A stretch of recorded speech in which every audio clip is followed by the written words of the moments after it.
Hi, welcome back to Show and Sell. My name is Scott. On today's video, we're going to be looking at a box of items, just one box in this video, of items of many that I picked up at a private pick. But before we jump into the box, by way of explanation on how I made the connection for the private pick, I'll have to jump back to the previous weekend when I went to an auction. Some of you, if you've watched some of my earlier videos, you may remember about a month ago, I was driving across town and I saw a sign for an auction, and I went and bought a few items, and we know the rest of the story. We know how auctions work. Well, at that time, they made a point of telling me that we have another auction coming up in 2 weeks, a few weeks, whatever it was. In any event, about 2 weeks ago, I went to the auction. And I actually the thing that I was most excited about was a box, it was a number of G.I. Joe comic books. Some early, what looked to be some early issues. Couldn't tell the condition, just, seeing something in the background of the picture and going, I think that might be, well, what's the year on that, of this one that I can read? Maybe I can guess the cover and figure out. Anyway, I went for the G.I. Joe comic books, but before the auction started, you'd kind of have a walk around and look, and next to the comic books was a tub of items that had not been put out on the table, which is totally common at auctions. But this particular tub had Playboys. Ooh. Playboys from what appeared to be the 1960s and into the early 1970s. As some of you may know from my earlier videos, I live in the South. I live in the middle of the Bible Belt, and everyone, well, let's just say they prefer to, in public, act as though they've never seen a Playboy or a what have you. Anyway, so these magazines were tucked away under, there was no way they were going to come out onto the table, but toward the end of the auction, I had made a point of saying, I want to get to those comic books, and they pulled them specifically for me and another gentleman. And I also told the person whose auction it was a living estate sale. If those Playboys are for sale, I'd like to make a bid on them. And then they brought them to auction just for me and made a point of not showing them and saying to the crowd at large, we've got a box of adult entertainment. If anyone's interested, basically making it sound as if, I don't know, somebody in a raincoat was going to jump out, and everyone was shocked, and there were titters of laughter, and of course I was the only person there that had ever seen a Playboy. In any event, I know that with the publication of the magazine kind of ceasing, that they're collectible. So to me, it's just an item that I could flip. Excuse me. It's just an item that I could flip. So they brought them out. They made a point of saying, there might be some movies in there also. And they made it sound like, as I said, that it was just the worst of the worst. And in point of fact, if you've ever seen an older issue of Playboy, they're very tame. They're very much like, I've seen they're sports magazines that are racier. Maxim several years ago was just as racy, and it was sold at grocery stores. I purchased the Playboys. The whole point of this story is I purchased the Playboys, and as I was packing up to leave, because that was literally the last purchase that I made, the comic books and the Playboys. There's some juxtaposition. A gentleman walked up to me who had bidded against me on the comic books, and he said, do you collect Playboys, or are you interested in Playboys? And I'm like, I sell Playboys, depending on the year. And he's had a bunch of Playboys and said, if you want to buy them, we swap numbers. And about a week later, he got in touch with me, and it turned out he's another reseller. He doesn't hit as many yard sales. He hits more storage units. He had quite the death pile. And I said, well, if you're interested, I'll come take a look at what you got. And thus, which leads me back to the items that you're going to see in this video. So it went from auction, Playboys, reseller, Playboys, the items that you're going to see today. Let's jump into it. I'll say on the front end, I actually paid $20 for this box. And the first item that you'll see is the one on top here that's already been bagged, and that's because I've already listed it. It was the first thing. It was included in this auction for $20. It is a 1976 The Count from Sesame Street. It's a hand puppet. It's in really good shape.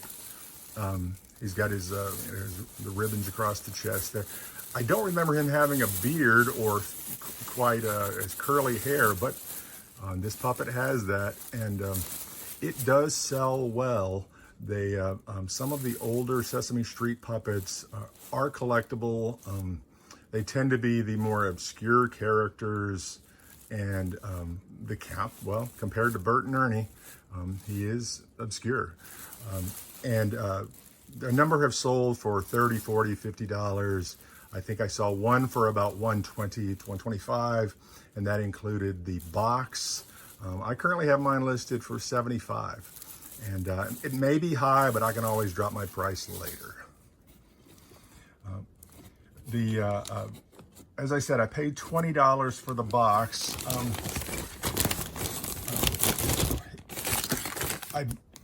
I was mostly interested in the items on the bottom here, but I did get these 2 bags of all sorts of accessories. I really don't know what they're all to.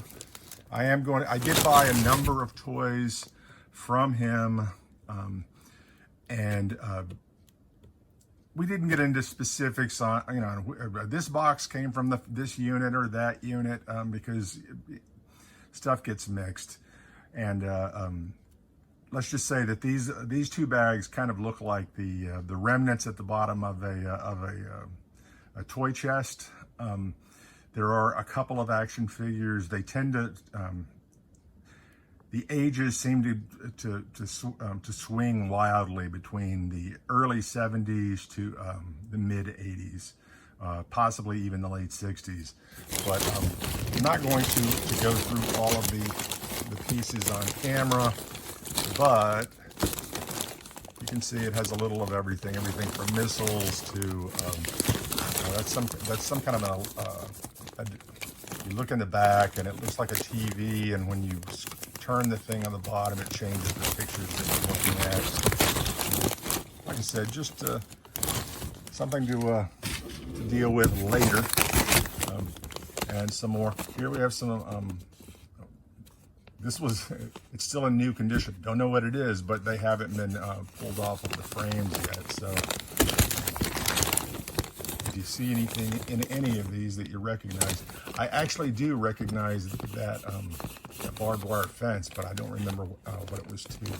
But that would have been going back to my childhood, or at least my brother's childhood, in the late 70s or early 80s. But these are the items that I was most interested in. He said he had some he said, "Are you interested in PC games?" And he pulled out this box of games, and he pulled out one, and without looking at it, he'd been very fair with me, and I said, "I'll give you $20 for the entire box without looking at any of them right now." We did he did continue to look through the box. He was really trying to just, I think, lighten his death pile, make a little cash, and he was being very fair. I genuinely hope to keep in contact with him. like I said, I made him an offer, and he looked through about half of the discs, and then much later I said, well, did you decide what you wanted for that box? And he said, well, you said $20. So that's what I paid, $20 for the 2 bags of toys, the count, and all of the discs that you're going to that we're going to take a look at here. Well, the first disc that I pulled out, Duke Nukem 2. Now, I did not look at, I looked at a few of the discs when we were there. You know what? It's going to be too hard to open up and yeah, well, I got it. It's in there. Okay. I'm not going to open up each one here, but I will show you the titles. If you see anything that you know anything about, hit me up in the comments. Duke Nukem 2. That's Mavis Beacon. I just sold a copy of that I bought at a yard sale for $0.25. And this,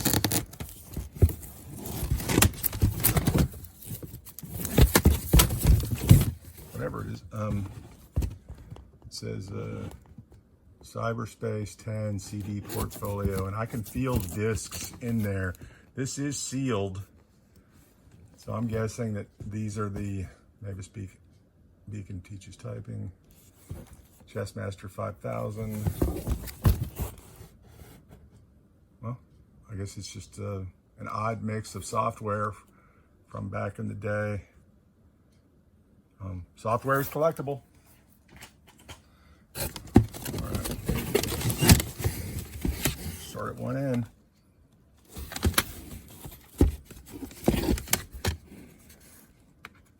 Daryl F. Gates Police Quest. Oh, that's got to be what, early 90s. The Fallen, Star Trek, Deep Space Nine.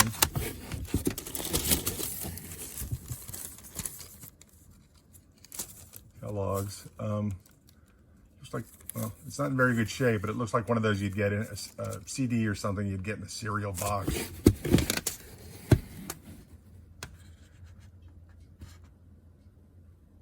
I don't know that one.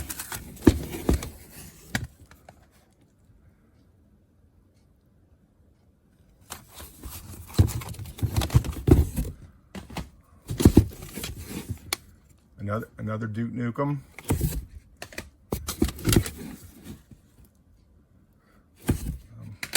Flight simulator.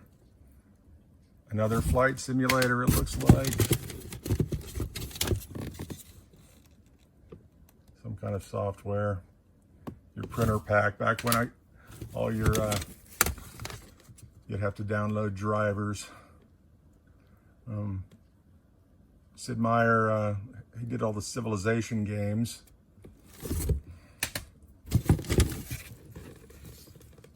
Flight of the Intruder. I'm guessing it's either a game for the movie or it's just another simulator.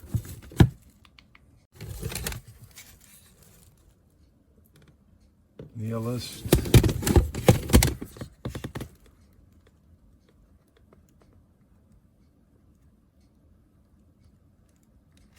Light Use, the Dark Being. That looks kind of like Mist or is it Riven? Riven?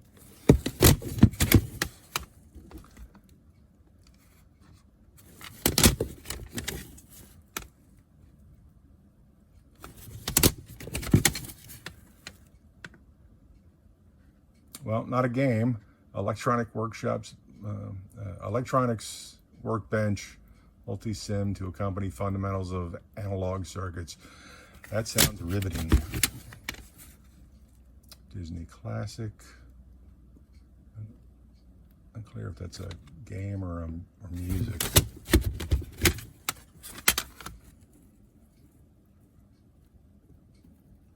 Writing to Read 2000, another software. Napalm.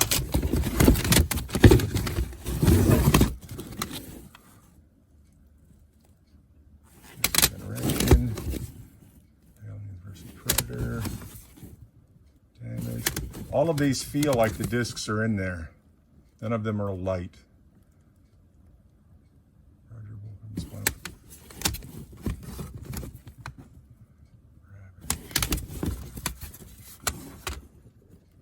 Tomb Raider.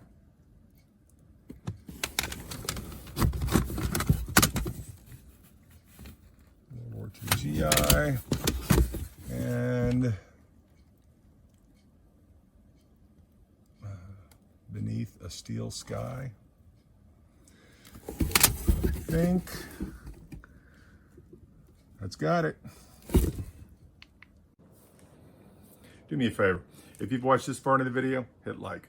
But if you didn't like this video, also hit like. Just go down to the comments and tell me why. It's the only way I'm going to learn. What about those games? Did you see any games that stuck out for you? Anything that you played? Anything that you know has value?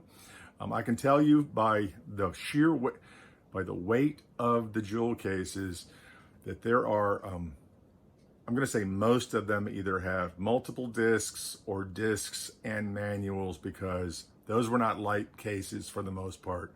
And back in the day, it was not uncommon to have a game that had multiple discs. I had a horror game, the name escapes me, way back when, and it had like 8 discs. So yeah, they used to have a little, there was a lot more packed into it, in that you wouldn't, it wasn't as easy to just download the, whatever, purchase the game like it is now, where you purchase the game and you load it in your computer and then it wants you to connect so it can load a lot more data. These were, you'd pop the disc in and that was it. But yeah, the games that stuck out for me: Duke Nukem 2, Sid Meier's Alpha Centauri, maybe a couple of the war games. When we were looking at them at the time, when he pulled out the first couple of discs, I made him an offer right then. But I did kind of glance through them with him before I purchased them. And I remember thinking that, oh, even if they're not valuable on the whole, because of the number of them, I could still lot them up and get my money back, or make multiple lots and do well. Where I actually think I will immediately do well is the Sesame Street hand puppet.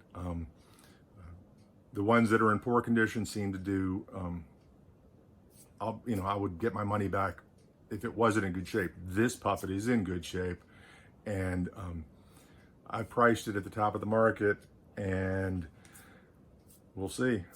Even if I have to come down, I think I'll probably make $40 or $50 off of it.